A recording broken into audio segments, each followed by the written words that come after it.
to Ms. Ledeen. Okay, so Just wait. The question goes this time to Mr. Gordon. right. So the retirement programs for public employees in California, including teachers, are a huge underfunded liability for the state, perhaps as much as $400 billion. Most would agree that they are so big that it will threaten the core educational missions.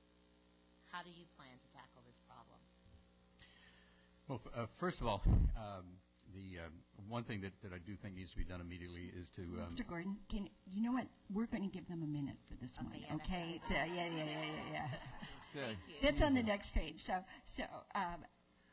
you have 3 minutes, so let's go to him. Yeah, that's right. Is that enough? All right. That's much better. I was trying to figure out how to do that in 30 seconds. If you would all like 90 seconds, we could do that, too. Well, let's try... 90 seconds? Sure, let's do 90 seconds. All right, 90 seconds it is. Mr. Gordon. Wow. 90 seconds going once, going twice. I'll take it. First of all, one of the things that I do support and think we need to get in place immediately is the elimination of a practice called pension spiking, which is less true in the education arena in terms of retirement, but more true in other public service sectors. And that is where people pad their last year of employment with additional overtime, unused vacation, in order to spike up the base for which their retirement is focused on. We need to change that immediately. Then I think it is imperative that we engage our public sector employees in a discussion about the future of the retirement program. It is probably not sustainable in the direction that it is currently, and I think that what we have tried to do in San Mateo County is lay our books open. We've invited our public sector employees to the table. We've shown them every single dollar and cent and where it goes. We've asked them to participate and help us find savings, and we've talked with them at some length about the challenges that will occur if we, in a limited budget sector, have to cut services because we have to continue the salaries and benefits at the level that they are. We need to work collaboratively with our employees to try to achieve some adjustments and changes in the current climate. Ms. Kishimoto. It's a good question because we just spent a lot of time talking about how teachers are the heart of how we deliver good services. So obviously we need to pay a great deal of attention to how we attract and retain the best teachers. So we do need to provide excellent pay for the teachers and provide fair pay. But we also need to pay attention to the total compensation package.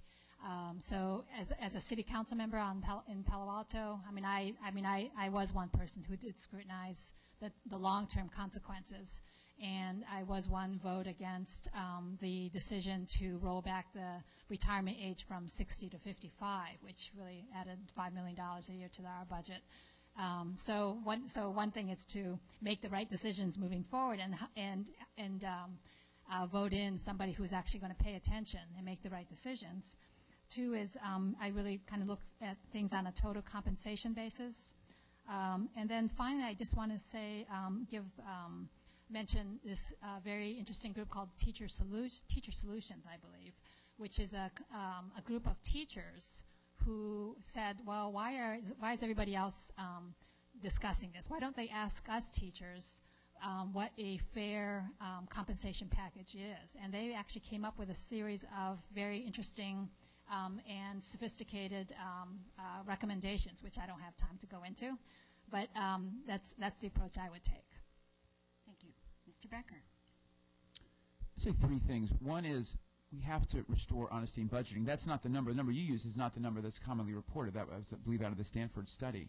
And one of the reasons I'm running, talk about being the innovation Democrat, is to use openness and transparency to get the facts on the table about our state budget, where are we spending the money now, what the liabilities are going forward, so we can have an honest conversation. Second, just to make the point, I think it's important that we be careful not to scapegoat public employees in times of trouble like this. You know, the average CalPERS pension is about $23,000 a year. So even my own in-laws, my wife's parents were both teachers their whole lives. They're up in Oregon, now retired, and they have a small pension from teaching, but that's their retirement that they worked hard for.